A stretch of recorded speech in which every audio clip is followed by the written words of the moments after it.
നമുക്ക് ബാലിന്റെ ഗോമതിയുടെ നാളത്തെ നല്ലൊരു കഥയായിട്ടാലോ? വീഡിയോ ഇഷ്ടപ്പെടുവാണെങ്കിൽ ഒന്ന് ലൈക്ക് ചെയ്ത് ഹൈപ്പ് ചെയ്യാൻ മറക്കരുതേ.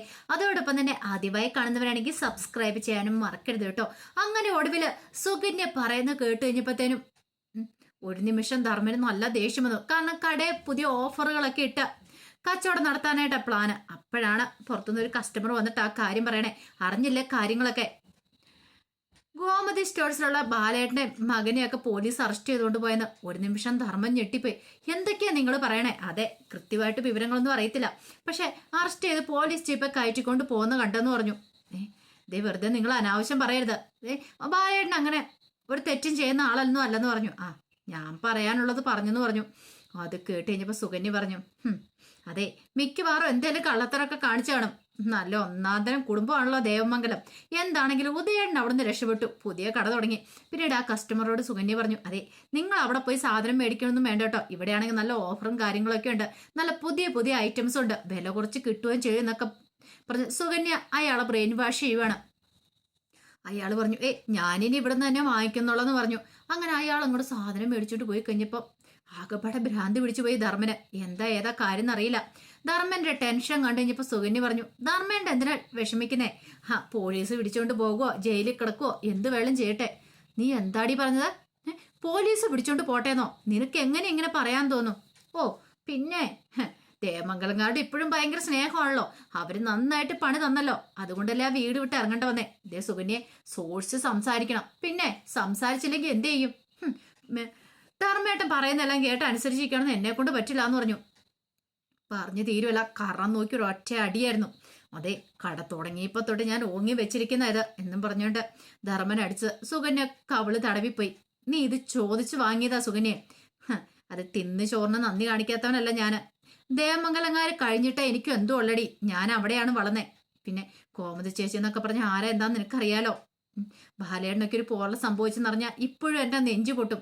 അത് നിനക്ക് പറഞ്ഞാൽ മനസ്സിലാവില്ല. മറ്റുള്ളവരുടെ സ്നേഹവും സെന്റിമെന്റ്സും ഉണ്ടെങ്കിലും അത് മനസ്സിലാവുള്ളൂ. നിന്നെ പോലുള്ള ഒരുത്തിക്ക് അത് മനസ്സിലാവില്ല. കാരണം നിനക്ക് പണമാണ് എല്ലാത്തിനേക്കാളും വലുത്. ഞാൻ പണത്തിനേക്കാളും അപ്പുറം ബന്ധങ്ങൾക്ക് വില കൊടുക്കുന്നുണ്ടേ. ഒന്നുമല്ലേലും കുറച്ചു കാലം അവിടെ പോയി നന്ന രീതിയിൽ ഉരുട്ടി വിഴുങ്ങിയതല്ലേ, അതിന്റെ നന്ദിയെങ്കിലും കാണിച്ചുകൂടെ നിനക്ക്? ഒരു കട കിട്ടിക്കഴിഞ്ഞപ്പോ അവള് വലിയ ആളായെന്ന ഭാവം. ഇതൊക്കെ പോവാനായിട്ട് ഒരേ ഒരു നിമിഷം മതിയിടി. എന്നിട്ട് അഹങ്കരിക്ക്, നിലത്ത് നിന്നിട്ട് അഹങ്കരിക്ക്. എന്താണെങ്കിലും എനിക്കിവിടെ ഇത് കണ്ടുകൊണ്ട് നിൽക്കാൻ പറ്റില്ല. എനിക്കെന്നെ ബാലേട്ടനെയൊക്കെ രക്ഷിച്ചേ മതിയാവുള്ളൂ. അതും പറഞ്ഞ് ധർമ്മം നേരെ കൃഷ്ണമംഗലത്തേക്ക് പോവണം. ഈ സമയത്ത് മീനാക്ഷി ഈ കാര്യങ്ങളൊന്നും അറിഞ്ഞിട്ടുണ്ടായിരുന്നില്ല, അറസ്റ്റ് ചെയ്ത കാര്യങ്ങളൊന്നും. മീനാക്ഷി വീട്ടിലേക്ക് വരുമ്പോൾ ആരെയും കണ്ടില്ല. അപ്പോഴാണ് ഇന്ദിരാമ അങ്ങോട്ട് വന്നിട്ട് കാര്യങ്ങൾ പറയുന്നേ. അതെ, അവിടെയുള്ളവരെയൊക്കെ പോലീസ് കൊണ്ടുപോയി. ശ്രീദേവിയുടെ പരാതിയുടെ അടിസ്ഥാനത്തിലാണെന്ന് അറിയണേന്ന്. ഒരു നിമിഷം ഞെട്ടിപ്പോയി. ഒരിക്കലും മീനാക്ഷി അങ്ങനെ ഒരു കാര്യം പ്രതീക്ഷിച്ചിട്ടുണ്ടായിരുന്നില്ല, അങ്ങനെയൊക്കെ സംഭവിക്കുന്നു. പിന്നെ തന്നെ മാത്രം എന്താ അറസ്റ്റ് ചെയ്യാനൊന്നും വരാത്തെ എന്നൊരു ചിന്ത. പെട്ടെന്ന് തന്നെ മീനു വന്നവിടെ തന്നെ വീട്ടിൽ പോലും കയറാതെ നേരെ പോലീസ് സ്റ്റേഷനിലേക്ക് പോകണം. വല്ലാത്തൊരു ടെൻഷനായിപ്പോയി. ഇത്ര ഒരിക്കലും പ്രതീക്ഷിച്ചില്ലോ. കുറച്ച് കഴിഞ്ഞപ്പോഴത്തേനും കൃഷ്ണമംഗലത്തേക്ക് ധർമ്മം വരുന്നേ. ധർമ്മം വന്നു കഴിഞ്ഞപ്പോഴത്തേനും ഇന്ദിരാമയൊക്കെ വിഷമിച്ചിരിക്കുക. എന്താമ്മേ, എന്താ സംഭവിച്ചേ എന്നൊക്കെ ചോദിച്ചു കഴിഞ്ഞപ്പോഴാണ് ഇന്ദിരാമ പറയുന്നത്, എടാ മോനെ ഒന്നും പറയണ്ട, കോമതിയെയും മിത്രയും അനുവിനെയൊക്കെ പോലീസ് കൊണ്ടുപോയെന്ന് പറഞ്ഞു. അവരെയും കൊണ്ടുപോയെന്ന് ചോദിച്ചു. അതേന്ന് പറഞ്ഞു. എനിക്ക് എന്ത് ചെയ്യണമെന്ന് അറിയില്ല. അപ്പോഴേക്കും ധർമ്മം പറഞ്ഞു, ഒരു കാര്യം ചെയ്യാം, ഞാൻ ഏട്ടന്മാരെ വിളിക്കാമെന്ന് പറഞ്ഞു. കാരണം ഗോമതിയെ കൊണ്ടുപോയെന്നൊക്കെ അറിഞ്ഞു കഴിഞ്ഞപ്പോഴത്തേനും ഒട്ടും സഹിക്കുന്നുണ്ടായിരുന്നില്ല ധർമ്മന്. ആണുങ്ങളെ കൊണ്ടുപോകുന്ന പോലെയല്ലോ പെണ്ണുങ്ങളെ, അതും മിത്ര അനുവിനെയും വരെ കൊണ്ടുപോയെന്ന് ശ്രീദേവിയുടെ പരാതിയുടെ അടിസ്ഥാനത്തിൽ. കുറച്ച് കഴിഞ്ഞപ്പോഴത്തേനും അച്യുതും അനന്തനും കൂടെ അവിടേക്ക് വന്നു കഴിഞ്ഞപ്പോൾ ധർമ്മം പറഞ്ഞു, അതെ, ഇതിങ്ങനെ പോയിട്ട് കാര്യമില്ല, അവരെ രക്ഷിക്കണ്ടേ. ഒന്നും അല്ലേലും നമ്മുടെ സഹോദരി അല്ലേന്ന് ചോദിച്ചു. ഒരു പ്രശ്നം വന്നു കഴിയുമ്പോൾ നമ്മുടെ സഹോദരിക്ക് ഒരു പ്രശ്നം വന്നപ്പോൾ നമ്മൾ ഒറ്റക്കെട്ടായിട്ട് നിൽക്കണം, നമ്മൾ വേറിട്ട് ചിന്തിക്കാൻ പാടില്ല. പക്ഷെ അച്യുതന് ഭയങ്കര സന്തോഷമായിരുന്നു. ബാലിനിട്ടൊക്കെ നല്ല ഇടിപെട്ട് പണി കിട്ടിയില്ലോ എന്ന് ഓർത്തിട്ട്. പക്ഷെ അനന്തന് വിഷമ, കാരണം മിത്രയൊക്കെ ഉണ്ട്. ആനന്ദം പറഞ്ഞു, അയാൾ കള്ളപ്പരാതി കൊടുത്തായിരിക്കും, അങ്ങനെയാണ് ഇത് വെറുതെ വിട്ടിട്ട് കാര്യമില്ല. ധർമ്മം പറഞ്ഞു, നമ്മൾ ഒന്നിച്ച് നിൽക്കേണ്ട സമയത്ത് ഒന്നിച്ച് നിൽക്കണം ഏട്ടന്മാരെ, നമുക്ക് എന്താണോ അവിടേക്ക് പോകണം, അവരെ ഇറക്കിക്കൊണ്ട് വരണം എന്നൊക്കെ പറഞ്ഞു. ഇന്ദിരാമ്മ പറഞ്ഞു, എൻ്റെ മോളെ പെട്ടെന്ന് ഇറക്കിക്കൊണ്ട് വാ, അല്ലെങ്കിൽ എനിക്കൊരു സമാധാനം കിട്ടത്തില്ല. പാപം, അവളുടെ കരച്ചിൽ കണ്ടിട്ട് സഹിച്ചില്ല. അവള് ദേവിയെ അങ്ങനെയാ കരുതിയത്, സ്വന്തം മകളെക്കാളും കാര്യമായിട്ട്. എന്നിട്ട് ഒടുവിലോ കണ്ടില്ലെന്നൊക്കെ പറഞ്ഞു. ആ സമയത്ത് മീനാക്ഷി പോലീസ് സ്റ്റേഷനിലേക്ക് വന്നു. ചെന്ന് കഴിഞ്ഞപ്പോഴത്തേനും എല്ലാവരും ഉണ്ട് അവിടെ. മീനുവിനെ കണ്ടു കഴിഞ്ഞപ്പോഴത്തേനും ഗോവിന്ദന്റെ കണ്ണൊക്കെ നിറഞ്ഞു വന്നു. പെട്ടെന്ന് മീനു എന്നിട്ട് ആകാശോട് ചെന്താ ആകാശേ എന്തൊക്കെയാതെന്ന് ചോദിച്ചു. ഞങ്ങൾക്ക് അറിയത്തില്ല മീനു, പോലീസ് ഇങ്ങോട്ട് കൂട്ടിക്കൊണ്ട് വന്നു, ചോദ്യം ചെയ്യാനെന്നും പറഞ്ഞാൽ വിളിച്ചുകൊണ്ട് വന്നേ. അപ്പോഴേക്കും മീനു എന്ന് ആനന്ദിനോട് പറഞ്ഞു, ആനന്ദേട്ടാ ഒരു പക്ഷേ ഡിവോഴ്സ് നോട്ടീസ് കൊടുത്തതിന്റെ പേരിൽ അതിന്റെ ദേഷ്യത്തിന് ശ്രീദേവി ചേച്ചിയുടെ അച്ഛനും അമ്മയൊക്കെ ചെയ്ത പരിപാടിയായിരിക്കും. ആ ഉദയഭാനും ശ്രീകലാന്റെയും കൂടെ ചെയ്തതായിരിക്കും. ഒരിക്കലും ശ്രീദേവി ചേച്ചിക്ക് ഇന്നത്തെ പങ്ക് കാണത്തില്ല. ആനന്ദ് പറഞ്ഞു, അവൾക്ക് പങ്ക് കാണത്തില്ല പോലും. ഇപ്പോഴും നീ അവളെ സപ്പോർട്ട് ചെയ്യുവാണോന്ന് ചോദിച്ചു.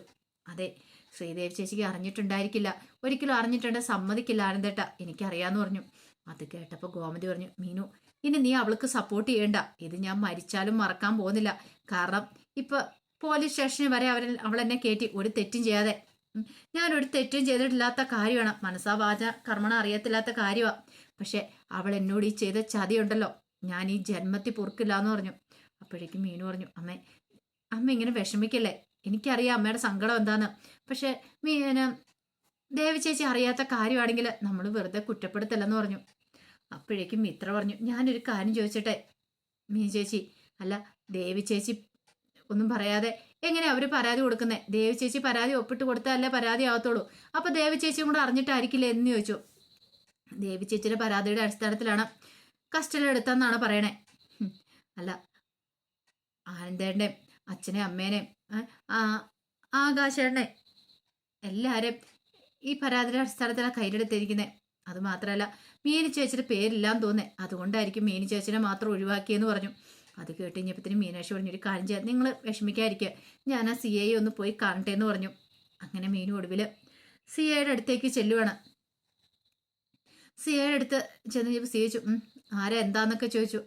അതെ, എൻ്റെ അച്ഛനും അമ്മയും കൂടപ്പിറപ്പുള്ള ഇവിടെയുള്ള അവരെ പിടിച്ചുകൊണ്ട് വന്നിരിക്കുന്നത്. ഓ, അവിടുത്തെ അംഗമാണോ നീ? നിന്റെ പേരെന്താന്ന് ചോദിച്ചു. മീനു പറഞ്ഞു, മീനാക്ഷി, ഞാൻ രജിസ്റ്റർ ഓഫീസിൽ ജോലി ചെയ്യുന്നതെന്നൊക്കെ പറഞ്ഞു. അങ്ങനെ വരട്ടെ. അല്ല കാര്യങ്ങളൊക്കെ അറിഞ്ഞു കാണുമല്ലോ അല്ലേ മേഡം? അതൊന്നും ഒരിക്കലും ശരിയല്ല, എൻ്റെ അച്ഛനും അമ്മയൊന്നും അങ്ങനെ ചെയ്യത്തില്ല എന്ന് പറഞ്ഞു. ഓ, നീ അവൾക്ക് സപ്പോർട്ട് ചെയ്യുവാണോ? സപ്പോർട്ട് ചെയ്തല്ല, ഉള്ള കാര്യം പറഞ്ഞ ദേവി ചേച്ചിയെ ഒരിക്കലും ഇങ്ങനെ ഒരു പരാതി തരത്തില്ല. കാരണം ദേവി ചേച്ചിയെ കുറിച്ച് എനിക്ക് നന്നായിട്ട് അറിയാം. ദേവി ചേച്ചിയുടെ അച്ഛനും അമ്മയൊക്കെ ആയിരിക്കും പരാതി തന്നിട്ടുണ്ടായിരിക്കാം. പിന്നെ ഈ പറയുന്ന ഗോമതി എൻ്റെ അമ്മായിമ്മയാണ്. അമ്മയല്ല, പക്ഷെ എന്നാലും എൻ്റെ അമ്മ നോക്കുന്നേക്കാളും കാര്യമായിട്ടാണ് എൻ്റെ അമ്മായിമ്മ എന്നെ നോക്കുന്നത്. ഇന്ന് വരെ ആ കുടുംബത്തിൽ ഞങ്ങൾ പെൺമക്കൾക്ക് എതിരെ ഒരു പോരും കാര്യങ്ങളൊന്നും എൻ്റെ അമ്മ കാണിച്ചിട്ടില്ല എന്ന് പറഞ്ഞു. ഞങ്ങൾ വന്നു കയറിയ മക്കളെ മകളെ എല്ലാം ഒരേപോലെ കാണുന്നേ, അതുപോലെ തന്നെയായിരുന്നു ദേവി ചേച്ചിയെ. ഓ, ഇതൊക്കെ അവര് പറഞ്ഞു പഠിപ്പിച്ച് വിട്ടിരിക്കുന്നതായിരിക്കും അല്ലേ ഇവിടുന്ന് ഇറക്കിക്കൊണ്ട് പോകാനായിട്ട്? ഒരിക്കലും അല്ല മാഡം, ഉള്ള കാര്യം പറയണേ, ഞാൻ സത്യം പറയണേ, ഞാൻ എന്തിനാ കള്ളത്തരം പറയണേ? ശരിക്കും ഇവിടെ കള്ളത്തരം കാണിച്ചത് ദേവി ചേച്ചിയുടെ വീട്ടുകാരാണ്, അവരാണ് കള്ളത്തരം കാണിച്ചത്. അല്ലെങ്കിൽ നിങ്ങൾ ഇങ്ങനെയൊക്കെയല്ലേ പറയുള്ളൂ, കാരണം ഒരു കുടുംബത്തിലെ അംഗങ്ങളാണല്ലോ, അപ്പൊ പിന്നെ ഇങ്ങനെ പറയാനല്ലേ പറ്റുള്ളൂ. മറിച്ച് പറഞ്ഞിട്ടുണ്ടെങ്കിൽ പീഡനമാണെങ്കിലോ എല്ലാം മേഡം. ഞാനൊരു കാര്യം ചോദിച്ചോട്ടെ, എൻ്റെ പേര് മാത്രം എന്താ കൊടുക്കായിരുന്നേ? അല്ലെങ്കിൽ എൻ്റെ പേരുണ്ടാഞ്ഞിട്ട് എന്നെ അറസ്റ്റ് ചെയ്യാത്തോടെന്ന് ചോദിച്ചു. ഒരു കാര്യം ചെയ്യാം, വീട്ടിൽ എല്ലാവരും ഉണ്ടല്ലോ, ഇനി എന്നെ മാത്രം എന്താണെങ്കിലും അറസ്റ്റ് ചെയ്യാതിരിക്കണ്ട, എന്നെയും കൂടെ ഇവിടെ പിടിച്ചിട്ടോളാൻ പറഞ്ഞു. അത് കേട്ടപ്പോൾ CI പറഞ്ഞു, നിങ്ങളുടെ പേരില്ല, ഉണ്ടായിരുന്നെങ്കിൽ നിങ്ങളുടെ കൂടെ പിടികൂടുമായിരുന്നു പറഞ്ഞു. അപ്പോഴേക്കും മീനു പറഞ്ഞു, അതെ, അവിടെ നിൽക്കുന്ന ആരും തെറ്റ് ചെയ്തിട്ട് നിൽക്കുന്നവരല്ല, അപ്പൊ പിന്നെ അവരുടെ പേരുണ്ടെങ്കിൽ ഞാനും എന്താണെങ്കിലും വീട്ടിലേക്ക് പോകുന്നില്ല, എനിക്ക് അവരില്ലാതെ പോകാൻ പറ്റില്ല, എന്നെപ്പോലെ തന്നെ തെറ്റ് ചെയ്യാത്തവരാണ് അവരെന്ന് പറഞ്ഞു. അതെ, തെറ്റ് ശരിയൊക്കെ തീരുമാനിക്കാം, എന്താണെങ്കിലും കുറച്ച് കഴിയുമ്പോഴത്തേനും ദേവിയുടെ വീട്ടിൽ നിന്ന് അവരെങ്ങോട്ട് വരും, അപ്പൊ ചോദിച്ചറിയാന്ന് പറഞ്ഞു. അങ്ങനെ കുറച്ച് കഴിഞ്ഞപ്പോഴത്തേനും ഉദയഭാനും ശ്രീകലയും കൂടെ സ്റ്റേഷനിലേക്ക് വരുവാണ്. അപ്പോഴേക്കും ഉദയഭാനു ഭയങ്കര പേടിയാ.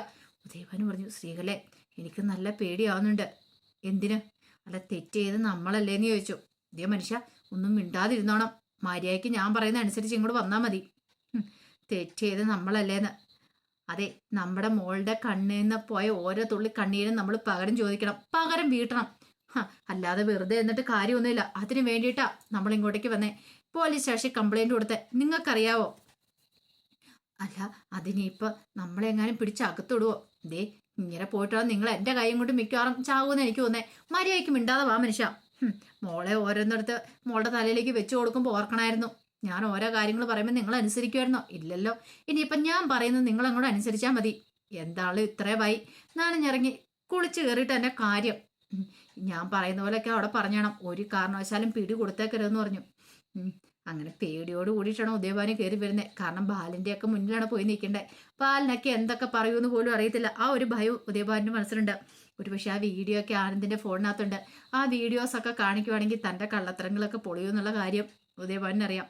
അപ്പോൾ ഒടി വാദി പ്രതിയാവും എന്നൊരു ചിന്തയുണ്ടായിരുന്നു. അപ്പം അതിൻ്റെ കഥകളാണ് കാണുന്നത്. ഇനിയിപ്പോൾ എന്തൊക്കെ ഉദയഭാനുവൊക്കെ നാടകം കളിച്ചെന്ന് പറഞ്ഞാലും ഒടുവിൽ ശ്രീദേവി അറിഞ്ഞു കഴിയുമ്പോൾ ശ്രീദേവി വെറുതെ ഇരിക്കില്ല. നല്ല ഇടിവെട്ട് പണി തന്നെ അച്ഛനും അമ്മയ്ക്കിട്ടോ കൊടുക്കും. ബാലനും ഗോമതി ഇറക്കുകയും ചെയ്യും. അപ്പം അതിൻ്റെ കഥകൾക്കായി നമുക്ക് എല്ലാവർക്കും കാത്തിരിക്കാം കേട്ടോ. ഒരിക്കൽ കൂടി എല്ലാവർക്കും ശുഭരാത്രി നേർന്നുകൊണ്ട് നിർത്തുന്നു.